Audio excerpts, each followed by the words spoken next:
Yang perlu diketahui dalam masalah alam barzah adalah semua orang yang punya dosa, dan tidak sempat bertaubat di dunia, maka sudah cukup mendatangkan azab kubur padanya. Walaupun dia belum tentu masuk ke neraka. Karena untuk masuk ke neraka harus ada timbangan amal hari kiamat. Beda kalau orang kafir dan orang musyrik. Orang munafik itu tidak ada lagi timbangan amal. Mereka sudah langsung diseret ke dalam api neraka. Ditimbang amal ini adalah orang-orang yang beriman. Orang yang beriman kepada Allah tapi masih punya dosa, maka ditimbanglah amalnya. Melalui timbangan inilah nanti dilihat, kalau amal baiknya lebih banyak, maka dia masuk ke dalam surga. Kalaupun amal buruknya lebih banyak, masih dilihat lagi, apakah Allah masih mau memaafkan dia, atau misalnya dia masih bisa mendapatkan syafaat saudara-saudaranya, kerabatnya, orang yang kenal dia, atau Rasulullah SAW sendiri, bisa saja. Jadi dia bisa saja selamat ke surga. Jadi untuk masuk ke neraka itu ada proses. Tapi azab kubur nggak ada prosesnya. Siapapun meninggal punya dosa, teman-teman sekalian, hati-hati. Sekecil apapun dosa itu sudah cukup mendatangkan siksa kubur. Walaupun belum tentu dia masuk ke dalam api neraka. Jadi jangan dianggap remeh. Makanya kisah yang masyhur berhubungan dengan masalah ini adalah kisah Uthman bin Affan radhiyallahu anhu yang pernah menziarahi kuburan lalu terisak-isak menangis seperti anak kecil. Lalu beberapa teman-temannya di zaman khilafah beliau berkata, wahai Amir Mu'minin, kenapa anda menangis melihat kuburan? Padahal Nabi SAW sudah menjamin buat anda surga. Dan anda ini siapa? Terkenal anak mantunya Nabi SAW, ya, dapat jaminan surga. Nabi sebutkan lisannya langsung, Uthman di surga, dijamin. Bagaimana bisa anda menangis seperti ini? Jawaban Uthman radhiyallahu anhu sangat bijak. Orang yang beriman dan berilmu punya jawaban yang tepat. Dia mengatakan Rasulullah SAW menjamin buat saya surga, tapi tidak menjamin saya selamat dari siksa kubur. Dari mana jaminan saya disiksa dulu di kubur? Nanti saya masuk surga, betul. Tapi di kubur disiksa dulu karena masih ada dosa.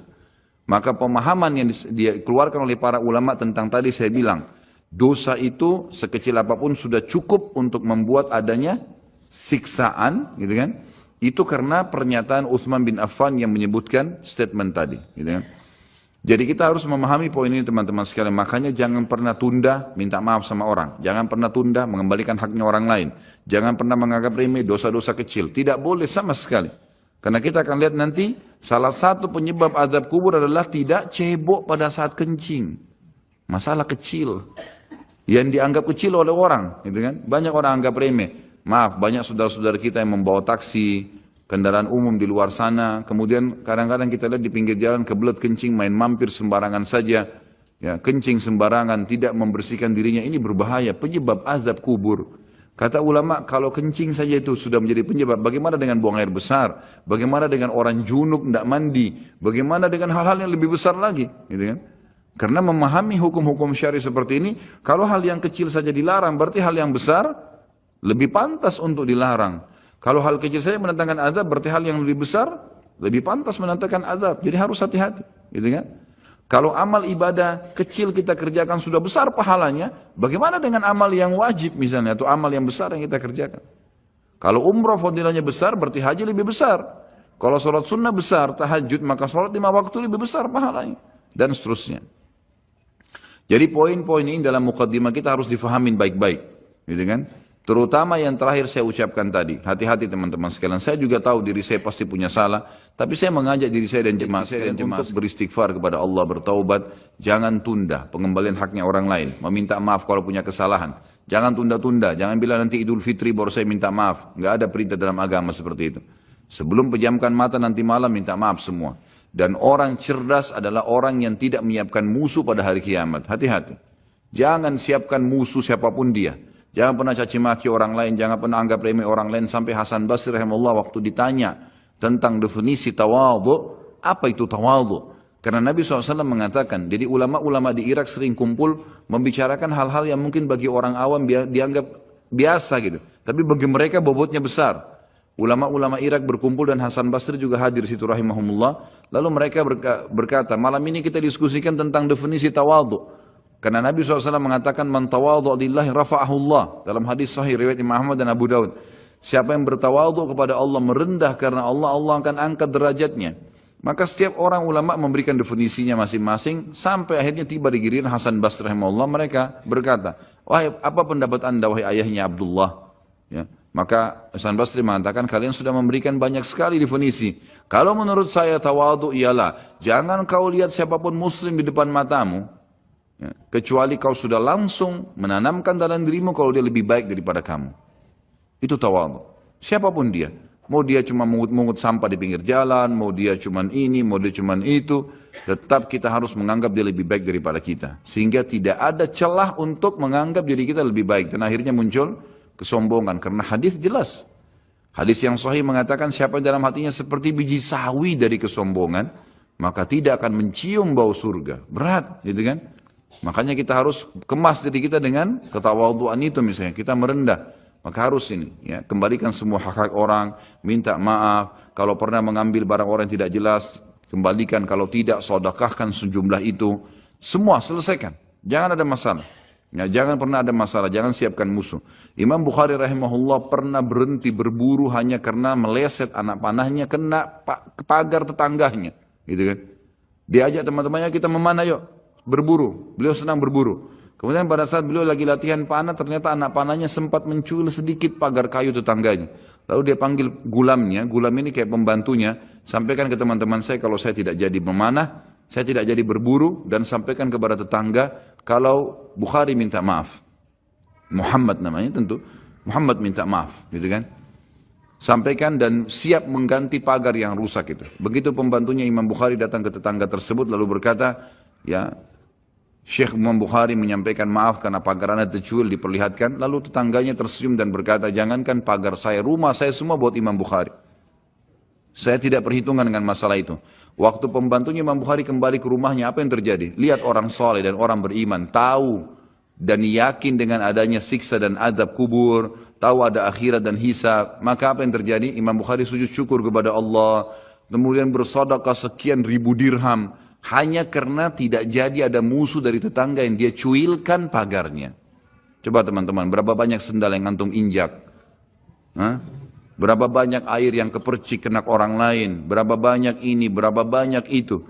Berapa banyak yang kita anggap remeh mengambil karena teman punya dan seterusnya. Ini hati-hati. Jangan siapkan musuh hari kiamat. Azab kubur datang kepada siapapun yang masih punya dosa.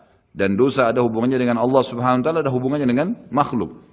Kalau berhubungan dengan Allah Azza wa Jal, kita bertaubat kepada Allah. Allah Maha Pemurah. Dia akan terima taubat hamba-hambanya asal ikhlas. Tapi dengan makhluk nggak bisa. Mencuri, menggunjing, memfitnah, ya, mengambil, memakan, ya, merusak namanya orang lain. Ini nggak boleh. Ini harus selain taubat kepada Allah, meminta maaf kepada orangnya. Nah, ini tidak boleh ditunda ini. Nggak ada gengsi di sini. Jadi ini manfaat yang sangat besar dalam mukaddimah pembahasan masalah azab kubur. Kita dengarkan dalilnya. Dalil-dalil naqli secara wahyu disebutkan oleh Syekh Abu Bakar rahimahullah. Yang pertama berita dari Allah subhanahu wa ta'ala tentang kenikmatan dan azab kubur. Seperti di dalam firman-Nya disebutkan, surah Al-Anfal ayat 50 sampai 51, A'udzu billahi minasyaitonir rajim, walau tara idh yatawaffal ladina kafarul malaikatu yadribuna wujuhahum wa adbarahum wa dhuqu adzabal hariq. Dzalika bima qaddamat aydikum wa anna Allah laisa bidhallamin lil 'abid. Kalau kamu melihat, kalau seandainya kalian bisa melihat, kata Allah Azza wa Jal, bagaimana para malaikat mencabut jiwanya orang-orang kafir dan memukul, seraya memukul muka dan belakang mereka, bokong mereka. Dan dikatakan pada saat itu, rasakanlah oleh kalian siksa neraka yang membakar. Tentulah kalian akan merasa ngeri. Demikian itu disebabkan oleh perbuatan tangan kalian sendiri. Sungguhnya Allah sekali-kali tidak menganiaya hambanya. Kata ulama tafsir yang dimaksud adalah pada saat dicabut ruhnya, dihantam wajah dan bokongnya, kemudian dirasakan rasa panas. Pada saat dimasukkan ke kuburan, dia akan merasakan juga panasnya api sampai dibangkitkan pada hari kiamat. Ini makna tafsir dari ayat. Juga dihubungkan dengan yang lainnya adalah Allah subhanahu wa ta'ala menutup ayat ini sambil berkata, itu karena perbuatan tangan kalian sendiri. Kata ulama tafsir, Allah Azza wa Jalla dengan kemahamurahannya, walaupun orang kafir, Fir'aun menantang Allah menganggap dirinya Tuhan, masih didakwahi dan sampai detik terakhir sebelum dia ditenggelamkan masih diberikan kesempatan untuk taubat. Makanya kata Nabi SAW, wala yahliku illa halik, tidak ada orang yang masuk neraka kecuali orang yang bobrok.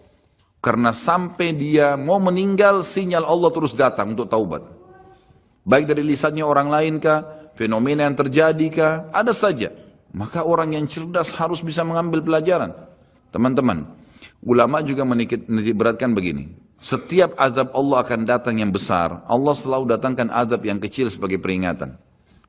Sebelum seseorang itu rubuh hotelnya, terbongkar aibnya karena dia berzina, akhirnya dibuka orang seluruh dunia bisa melihat.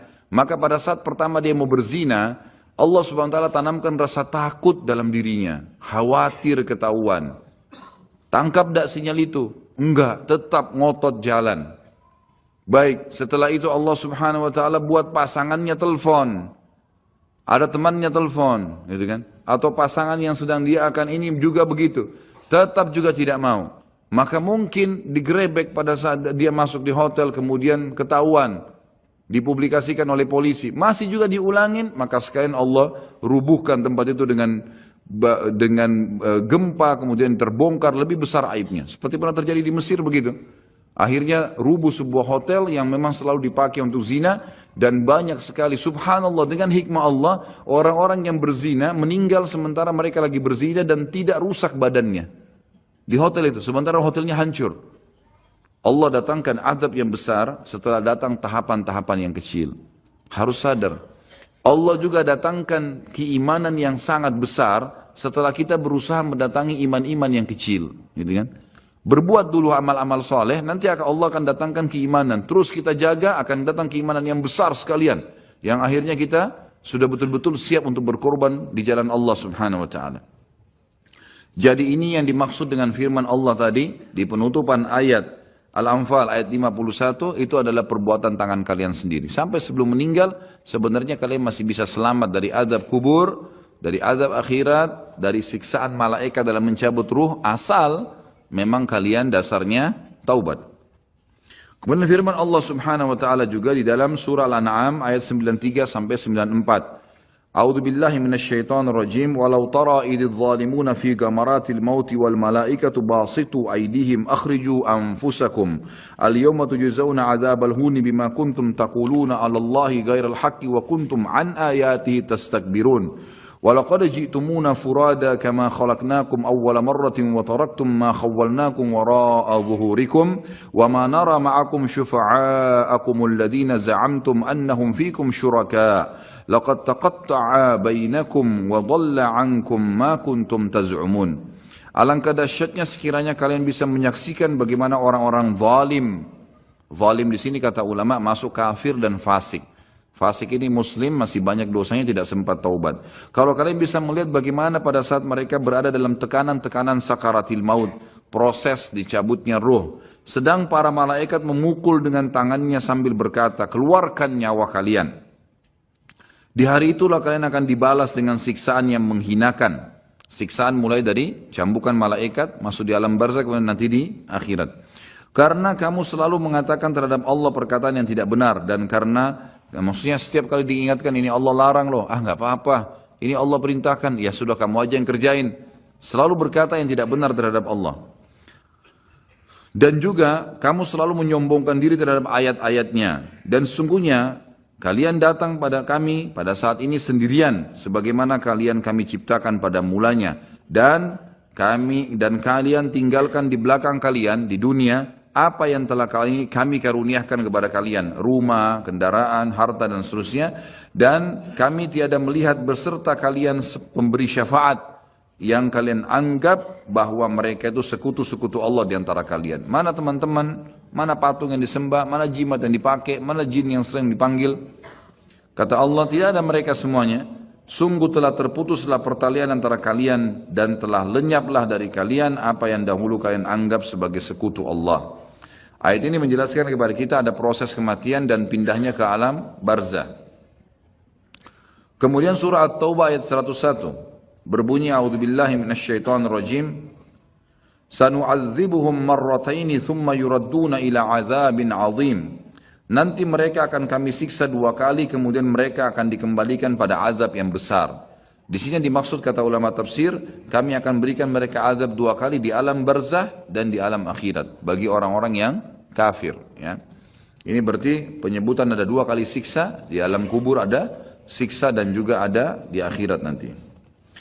Kemudian surah Ghafir ayat 46, ini cerita Allah SWT sampaikan tentang Fir'aun. Disiksa dulu di alam barzah, baru kemudian dimasukkan ke neraka. Jadi 2 kali juga diazab. A'udzu billahi minasyaitonir rajim. An-naru yu'raduna 'alaiha guduwan wa 'ashiyya wa yawma taqumus sa'atu adkhilu ala fir'auna ashaddal 'adzab. Kepada mereka ditampakkan neraka pada pagi dan petang di kuburannya. Dan pada hari terjadinya kiamat dikatakan kepada malaikat, masukkanlah keluarga Fir'aun dan kaumnya ke dalam azab yang sangat keras. Kata ulama tafsir, makna ayat ini jelas akan ada azab alam barzah ya, dan juga ada azab akhirat bagi Fir'aun atau orang yang kafir. Bagi orang-orang yang beriman, Allah Subhanahu wa taala akan memudahkan mereka menjawab pertanyaan malaikat di kuburan. Dan itu Allah sebutkan dalam surah Ibrahim ayat 27. Berarti ada proses di alam barzah. Kalau tadi orang-orang kafir dan fasik itu tersiksa, maka ini adalah orang-orang beriman bisa menjawab pertanyaan. Kata Allah Subhanahu wa taala, a'udzubillahi minasyaitonir rajim, yutsabbitullahu alladhina amanu bil qawli tsabiti fil hayatid dunya wa fil akhirah wa yudillullahu adh-dhalimin wa yaf'alullahu ma yasha'. Allah meneguhkan iman orang-orang yang beriman dengan ucapan yang teguh di dalam kehidupan dunia dan di akhirat. Kata ulama tafsir, kehidupan dunia adalah orang-orang beriman kalau pelajari agamanya, setiap kali ditanya kenapa kamu sholat, kenapa kamu puasa, kenapa kamu jujur, kenapa kamu begini, maka dia bisa menjawabnya di dunia dan di akhirat. Kata ulama tafsir, akhirat adalah pertanyaan malaikat di kuburan dan juga nanti pada saat ditimbangan amal hari kiamat. Dan Allah menyesatkan orang-orang zalim dan berbuat apa yang dia kehendaki. Maksudnya orang-orang zalim tidak bisa menjawab pertanyaan malaikat di dalam kuburan. Ini semua ayat-ayat Al-Quran yang menjelaskan tentang adanya azab atau alam barzah, ada azab dan ada nikmatnya. Kita dengarkan hadis Nabi SAW. Poin kedua dalam kitab kita ini adalah informasi Rasulullah SAW mengenai hal itu.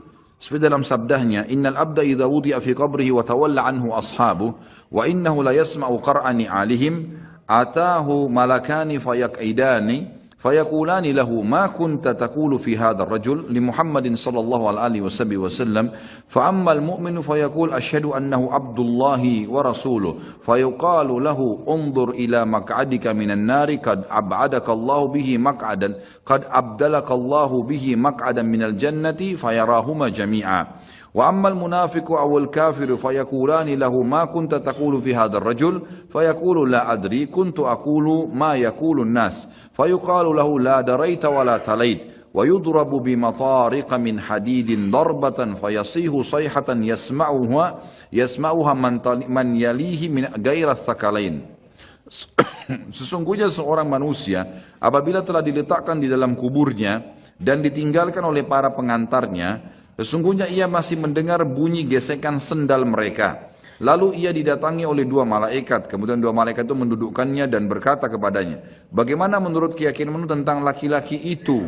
Yang dimaksud adalah Nabi Muhammad SAW. Maka seseorang mukmin akan menjawab, aku bersaksi bahwasanya dia adalah hamba dan utusan Allah. Lalu dikatakan kepada mayat tersebut, lihatlah tempat dudukmu dari neraka telah diganti oleh Allah dengan tempat duduk dari surga. Si mayit pun melihat kedua tempat tersebut. Adapun terhadap orang munafik atau orang kafir, maka kedua malaikat akan bertanya kepadanya, bagaimana menurut keyakinanmu tentang laki-laki itu? Maksudnya Nabi Muhammad SAW. Maka ia akan menjawab, aku tidak tahu. Aku mengikuti apa yang diyakini banyak orang. Lalu dikatakan kepadanya, kamu tidak tahu dan juga tidak mengikutinya. Sambil dipukul 1 kali dengan palu yang terbuat dari besi, sehingga ia berteriak keras dan dapat didengar oleh semua makhluk kecuali jin dan manusia. Hadis ini riwayat Imam Bukhari. Ditambah dengan riwayat yang lain, sama juga sahih, kata Nabi SAW, lalu malaikat mencambuknya dengan besi. Ini tidak disebutkan dalam buku sini. Saya tambahkan, ditambukkan dengan besi yang semua makhluk Allah mendengarkan kecuali jin dan manusia. Dan kalau jin dan manusia mendengar pencambukan tersebut, maka mereka akan meninggal seketika. Karena kerasnya cambukan itu. Hadis ini menjelaskan kepada kita tentang adanya azab kubur. Selanjutnya hadis Bukhari juga, di mana Nabi SAW bersabda, idza mata ahadukum urida alaihi maq'aduhu bil ghadati wal ashi In kana min ahlin nar fa min ahlin nar fayuqalu lahu hadha maq'aduka hatta yab'atsaka Allahu ila yaumil qiyamah. Apabila salah seorang dari kalian meninggal, maka ditampakkan kepadanya tempat duduknya di waktu pagi dan petang. Jika orang itu termasuk penghuni neraka, maka tempat duduknya dari penghuni neraka. Lalu dikatakan kepadanya, inilah tempat dudukmu sampai Allah membangkitkanmu nanti pada hari kiamat. Jadi sambil disiksa, sambil diperlihatkan pada pagi dan sore hari tempatnya di api neraka. Perlu kita tahu juga, ulama memberikan gambaran setiap manusia, beriman atau kafir, mereka punya tempat di surga dan di neraka. Kita semuanya punya tempat di surga dan di neraka. Dua-duanya kita miliki. Fon diambil dulu. Jadi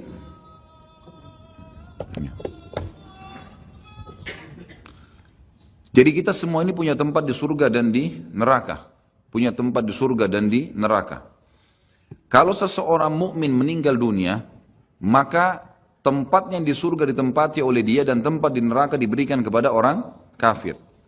Kalau dia meninggal dalam keadaan kafir, atau dia munafik, atau dia musyrik, kekal di api neraka, maka dia akan mendapatkan tempatnya di neraka dan tempat yang di surga diberikan kepada orang-orang yang beriman. Karena hadis ini menjelaskan kepada kita, tempatnya diberikan yang di neraka misalnya, tempatnya diberikan yang di surga, gitu kan, diberikan, maka diberikan kepada dia tempat yang layak dia dapatkan. Kalau dia beriman tapi masih punya dosa, layak masuk neraka dulu, maka dia akan tempati tempatnya di neraka. Setelah dosanya bersih baru dia masuk ke dalam surganya. Seperti itu memahami makna daripada hadis tadi.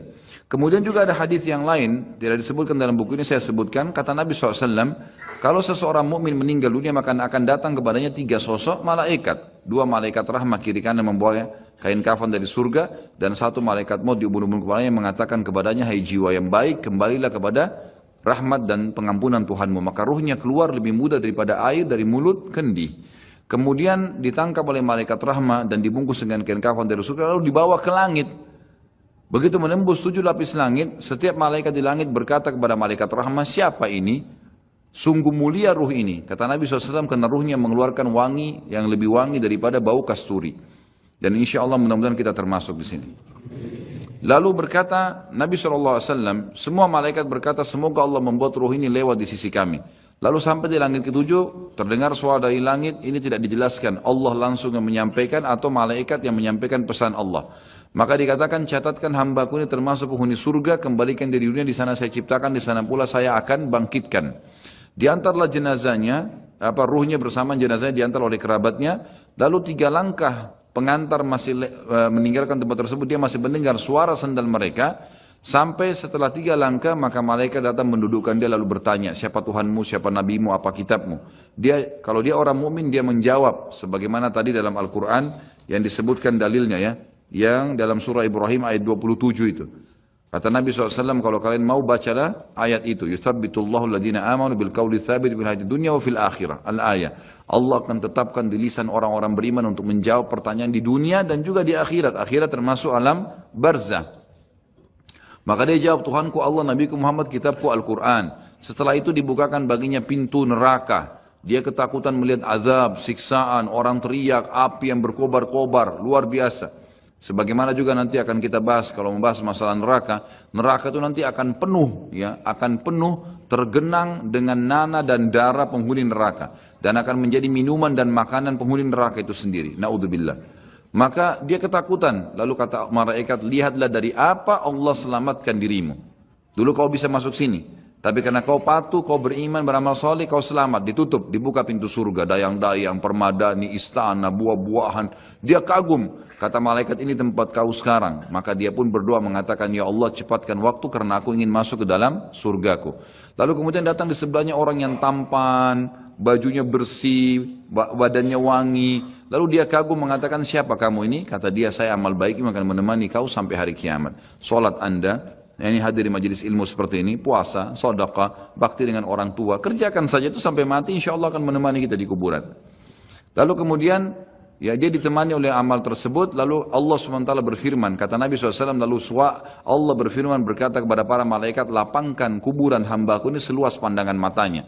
Dan ya bukalah jalannya supaya dia bisa lihat tempatnya di surga, karena dia belum bisa masuk setiap pagi dan petang hari. Lalu jadilah kuburannya taman dari taman surga. Gitu. Kemudian sebaliknya kalau orang fasik atau orang kafir, fasik orang yang banyak dosanya, tidak sempat taubat tadi, dan orang kafir, prosesnya sama, datang malaikat maut di ubun-ubun kepalanya dan dua malaikat kiri kanan azab, penyiksa bawa kain kafan dari neraka, lalu malaikat maut berkata, hai jiwa yang busuk, keluar kepada murka Tuhanmu. Maka dia berserakan di tubuhnya, nggak mau keluar, malaikat pun menarik dengan keras, sambil berkata, kau pasti akan keluar. Maka ditariklah dengan keras seperti bulu domba yang dibasahkan, dililitkan di pohon berduri lalu ditarik dengan keras sehingga berantakan bulu domba itu. Lalu dibungkus dengan kain kafan dari neraka, dibawa ke langit, baru di langit pertama semua malaikat nolak, tidak ada yang mau menerimanya. Sambil berkata kepada malaikat azab, ruhnya siapa ini? Sungguh buruk ruh ini. Kata Nabi SAW, karena ruh itu mengeluarkan bau yang lebih busuk daripada bau bangkai. Lalu kemudian, ya, kata Nabi SAW, terdengar suara dari langit, Allah berfirman, catatkan hambaku ini termasuk penghuni neraka. Kembalikan dia di dunia, di sana saya ciptakan, di sana pula saya akan bangkitkan. Dikembalikan bersamaan jasadnya diantar oleh kerabatnya. Kemudian pada saat mereka melangkah 3 langkah masih dengar suara sendalnya. Lalu datang malaikat mendudukkan dia, menanyakan siapa Tuhanmu, siapa Nabimu, apa kitabmu. Kalaupun dia orang muslim hafal mati, tetap jawabannya sama. Innama aqulu kama kana yaqulun nas. Saya nggak tahu, saya cuma ikut-ikut dulu orang bilang apa. Dibukakan baginya pintu surga, dayang-dayangnya, permadadinya, semua fasilitas yang luar biasa. Dia kagum, kemudian malaikat mengatakan, lihat dari apa kamu haramkan dirimu. Kamu bisa masuk sini, tapi kamu yang tidak mau. Ya. Lalu ditutup, dibuka pintu neraka, azab, teriak-teriak orang yang disiksa. Lalu dia ketakutan, kata malaikat, ini tempat kamu sekarang, tidak bisa kamu lari darinya. Maka dia berdoa mengatakan, ya Allah jangan cepatkan waktu karena aku tidak ingin masuk ke dalam nerakaku. Datang di sebelahnya orang yang tampangnya buruk, badannya tidak baik, menakutkan. Lalu dia mengatakan, siapa kamu ini? Dia mengatakan, saya amal burukmu yang menemani kau sampai hari kiamat. Zinahnya, dustanya, ribanya, durhaka dengan orang tua. Ini semua perbuatan buruk. Harus taubat, kalau tidak akan menemani di kuburan. Na'udzubillah. Lalu kemudian kata Nabi SAW menutupan hadis Bukhari, Allah mengutus kepadanya malaikat yang tidak punya pendengaran dan penglihatan, yang membawa besi, sebuah besi. Kalau besi itu seluruh jin dan manusia bersatu untuk membalikkan saja, mereka tidak akan mampu. Lalu dihantamkan ke orang ini sampai dia hancur, kemudian diulangi lagi, begitu terus sampai hari kiamat. Riwayat lain mengatakan juga, riwayat Bukhari penutupannya, Allah subhanahu wa ta'ala membuat dinding kuburannya menjepit sampai tulang rusuknya seperti ini, kemudian diulangi lagi. Ulama hadis menggabungkan kedua hadis berkata, dia sambil dipukul, sambil dijepit, hancur, diulangi lagi. Begitu terus sampai hari kiamat. Jadi ini, na'udzubillah, azab kubur yang sudah disampaikan oleh Nabi SAW. Bersyukurlah teman-teman kita sudah tahu dari sekarang, ya tinggal bagaimana menjaganya. Nabi SAW dalam hadis yang lain riwayat Bukhari juga selalu berdoa agar dijauhkan dari kuburan. Sebagaimana doa sebelum salam, Allahumma inni a'udzubika min adabil qabri wa min adabin nari wa min fitnatil mahya wal mamati wa min fitnatil masih dajjal. Ya Allah, sungguhnya aku berlindung kepadamu dari adab kubur, dari adab neraka, dari cobaan fitnah kehidupan dan kematian, serta dari fitnah masih dajjal. Dalil terakhir kita baca, baru kemudian azan, adalah saat Nabi SAW melewati 2 kuburan. Di dalam hadis Bukhari juga, beliau bersabda, lewati kuburan tersebut, innahuma yu'adzabani wa ma yu'adzabani min kabir. Kedua penghuni kuburan ini sedang disiksa, dan mereka disiksa bukan pada hal yang dianggap besar oleh manusia.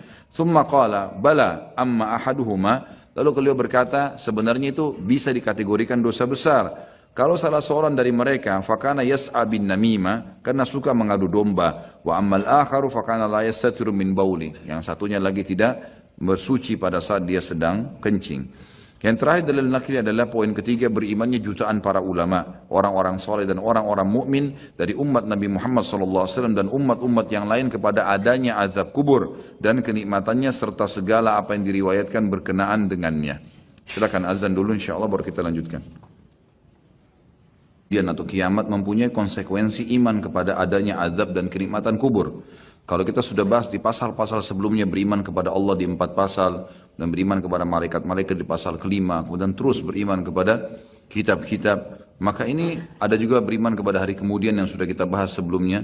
Ini semua memiliki konsekuensi juga sama, adanya beriman kepada azab dan kenikmatan kubur serta segala yang berkenaan dengannya. Sebab semua masalah itu termasuk masalah gaib. Maka barang siapa beriman kepada sebagiannya, maka secara akal sehat ia wajib dan harus beriman kepada sebagian yang lain. Ini secara akal. Yang kedua, masalah azab kubur atau kenikmatannya atau apa saja yang terjadi di dalamnya seperti pertanyaan kedua malaikat bukan hal yang dinafikan oleh akal atau dianggap tidak mungkin, bahkan sebaliknya. Akal sehat pasti membenarkannya dan memberikan kesaksian akan kebenarannya. Artinya tidak ada sesuatu yang membuat orang menolaknya. Ya, karena itu bisa ditangkap. Bagi orang beriman dia bisa menangkapnya. Karena banyak hal-hal yang tidak kelihatan dengan mata itu bisa ya ada seperti perasaan manusia. Juga nanti akan beliau titik beratkan. Poin ketiga secara akal, menguatkan poin kedua adalah orang yang tidur kadang bermimpi tentang sesuatu yang membahagiakannya, ia merasakannya dan menikmati pengaruh pada jiwanya.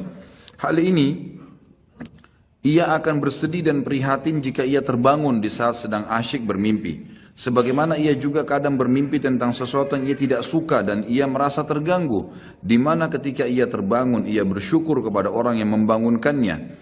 Kalaulah ada seseorang yang membangunkan di saat ia sedang merasakan kenikmatan atau merasa terganggu di dalam tidurnya yang benar-benar sedang terjadi pada jiwanya, bahkan ia terpengaruh dengannya, padahal itu adalah hal yang tidak dapat diketahui dengan mata atau tidak kelihatan dengan mata telanjang dan tidak dapat kita saksikan secara kasat mata dan tidak pula ada seorang yang mengingkarinya.